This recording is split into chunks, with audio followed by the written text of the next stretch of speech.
Welcome everyone to the deep dive. Today we're taking a closer look at a really interesting digital platform. It's called snitna.com. We've got a bunch of notes and materials here, and basically our mission today is to figure out what it does and, what its real aim is, because it seems like it's more than just your average website. It feels very intentional. Let's get into it. That's a great way to put it, intentional.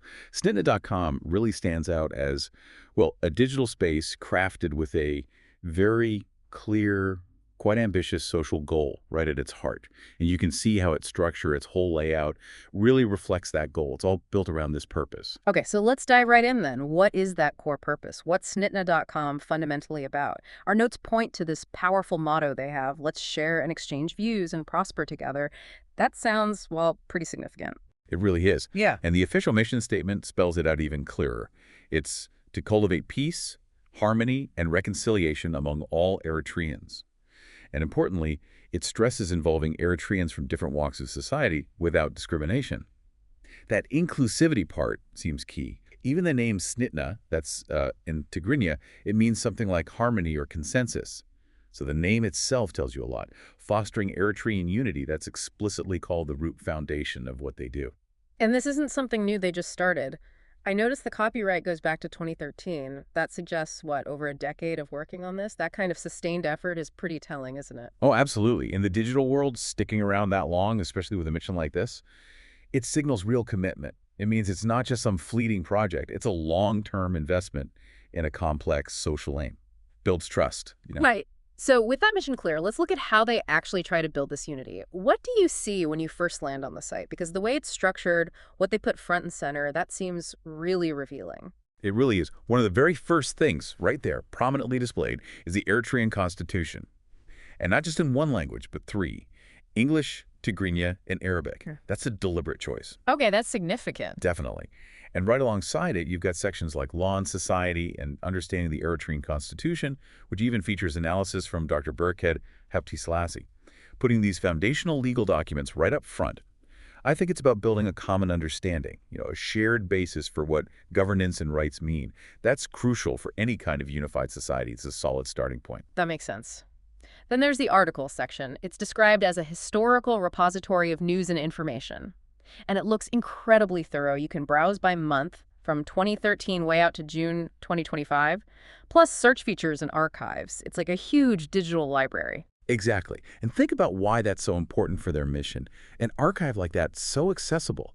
It creates a public record, a record of discussions, developments, debates over time. It directly feeds into that motto: sharing and exchange of views. It lets people see the history of the conversation, understand different perspectives over time. It fosters informed dialogue, not just talk, but talk based on shared history. Moving on from articles, there's a section called Documents More. This is where I really saw the breadth they're aiming for. It goes way beyond just the well-known historical groups like ELF and EPLF. It seems to map out, well, the whole spectrum of Eritrean society today. That's a really key part of it, I think. It shows their commitment to representing everyone. Look at the categories they list. You've got political parties, EIC, Al-Nada, the ruling PFDJ, opposition groups like UEDF, a real range. Okay, yeah. Then civic societies, the Eritrean Law Society, network of Eritrean women, things like that, communities and associations, medical groups, youth groups, and, critically, religious organizations, different churches, Islamic communities, Tawado. Listing all these groups side by side, it's a powerful statement. It visually represents that idea of involving Eritreans from different walks of society without discrimination. It makes the call for unity concrete.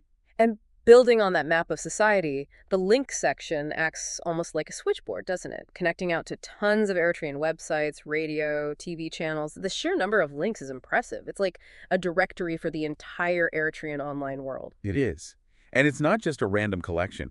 You see major independent media outlets listed: Asena, Await, Arena, Erisat. But what's really telling, and links right back to their mission, are the TV channels they highlight. Channels literally named Dialogue for Common Awareness. That's Ace and Say, or Uson, Sims, and Peace and Reconciliation. Wow, okay, so they're linking to channels that explicitly share their goals. Exactly. And they also mention Snitna Network seminars. That suggests they're doing more than just linking online.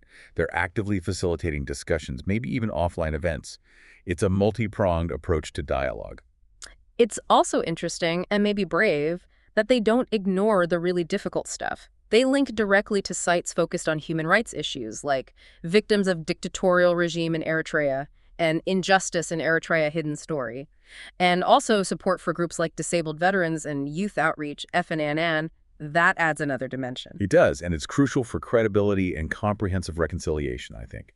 By including these links, they acknowledge the challenges, the pain, the difficult realities that are part of the Eritrean experience for many. It shows they aren't trying to just paint a rosy picture. They're saying, okay, we need to address all of this to achieve real unity and healing. It makes the platform feel more grounded, more complete. Okay, let's shift gears a bit. There's also a big culture section. What's going on there? It looks quite rich. I saw things like art, literature, books, history, music, drama, even genealogy in Eritrean towns. Seems like a deep dive into heritage. It really is comprehensive, and the purpose here, I think, is about strengthening that common Eritrean identity. Culture, history, arts, traditions, these are the things that bind people together, right? That create a shared sense of ASOS. By providing access to all this, they're reinforcing the cultural foundations upon which unity can be built. It's not just political, it's deeply cultural. And notice the practical advice, too, advice Gen and advice SOC. It shows a concern for the whole person, the whole community's well-being. Yeah, and speaking of practicalities, there were those other sections too, like practical life information. Yeah. Things like business ideas, insurance quotes, health and personal care, travel and home products. How do those fit in? They seemed a bit separate at first. Well, maybe not so separate if you think about the bigger picture. If you want a platform to be a central hub for a community, making it useful for everyday life helps, doesn't it? Okay. Makes sense. Yeah, providing practical resources makes the site more valuable, more relevant to people's daily needs. It keeps them coming back. It enhances its utility, making it a more effective hub overall, and therefore a stronger platform for that core mission of unity. And having a code of conduct listed also reinforces that they're serious about maintaining a constructive space for all this interaction. It's a whole ecosystem. So wrapping this up, what does it all tell us? What should you, listening to this, take away? It seems clear that snitna.com isn't just a random collection of links and documents. It's very strategically put together. Every piece, from the Constitution to the cultural stuff, seems designed to support that mission, sharing and exchanging views to build peace and reconciliation. It really feels like a dedicated effort to create a broad, welcoming digital space for all Eritreans. Exactly. And maybe the final thought, the question for you to ponder is this. How effective can a digital platform like this actually be?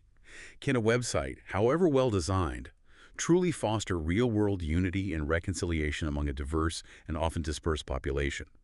What does it really take for people to prosper together in this digital age, and what's the true potential and maybe the limitation of platforms like snitna.com in that journey? It's a fascinating question about technology meeting deep human needs.